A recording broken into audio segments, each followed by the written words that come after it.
Thank you.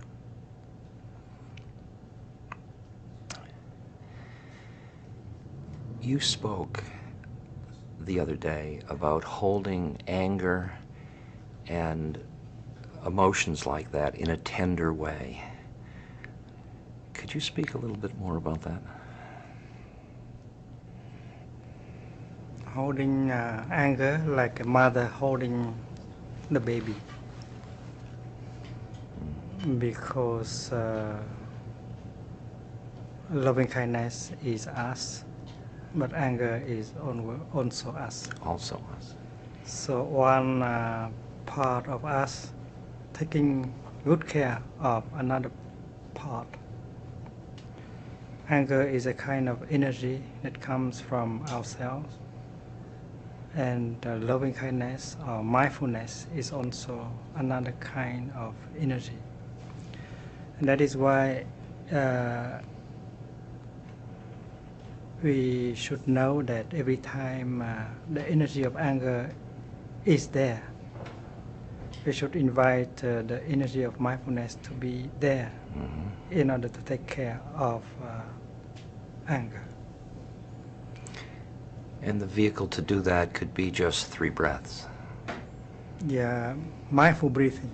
Mindful and breathing. It's better that we nourish mindfulness by continuous breathing mindfully.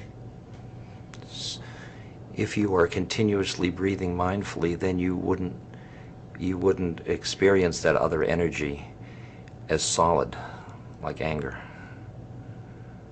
When you breathe mindfully, you are not ignoring anger. In fact, you are mindful also of your anger. You are practically taking care of your anger. Breathing in, I know I am angry. Breathing out, I am taking good care of my anger. Therefore, the practice is called mindfulness of anger.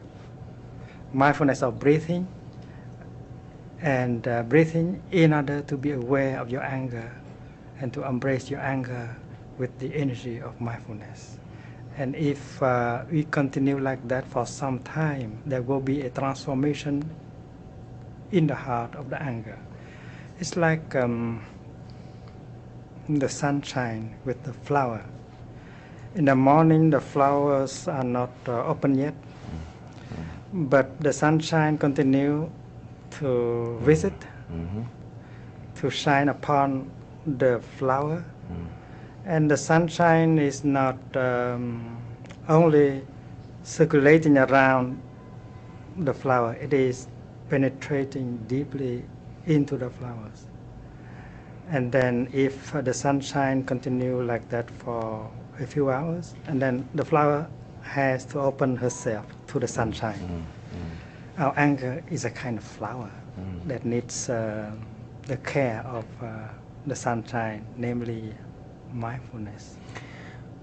Many people who are activists whose heart hurts because of the pain of injustice or pain to the environment often say to me that the attempt to be mindful of one's anger and hold it tenderly will dissipate the energy of the anger that they use for social action. Would you talk about that issue? The energy of anger may be a source of energy, but when you use anger as energy, there may be danger, because when you are angry, you are not lucid. You might say things, or you might do things that can be very destructive. That is why it's better to use other forms of energy, like the energy of compassion, the energy of understanding. But the energy of anger can be transformed into the energy of understanding and of compassion. We don't have to throw away anything. We need only to know how to transform one form of energy into another. There is such an overriding use of the energy of the intellect in this culture among political people or business people, and so little appreciation or respect, but appreciation for mindfulness, for the reflective mind. What are the vehicles for awakening that kind of valuing of mindfulness into a culture? The intellect is not everything of our being. Sometimes people understand what is going on and what should be done, and yet they don't act as if they have understood.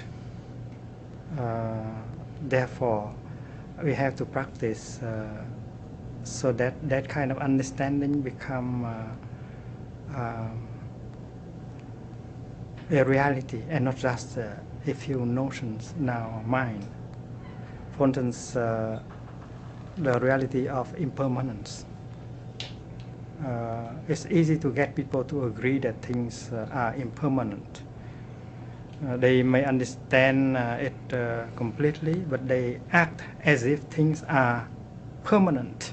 Including themselves. Yeah. Yes. And if they are able to keep alive the insight of impermanence in them, and then they would not do the things that will destroy themselves and destroy the other people. They would do whatever they can do in order to make happy themselves and the other person. Like many people cry and suffer when the person they love disappear or left them. Sure. But while they are still alive, they were still alive and live close to them, they did not treasure. No. They did not do what should have been done in order to make that person happy. So the insight of impermanence should be nourished in our daily life, and that is why we need.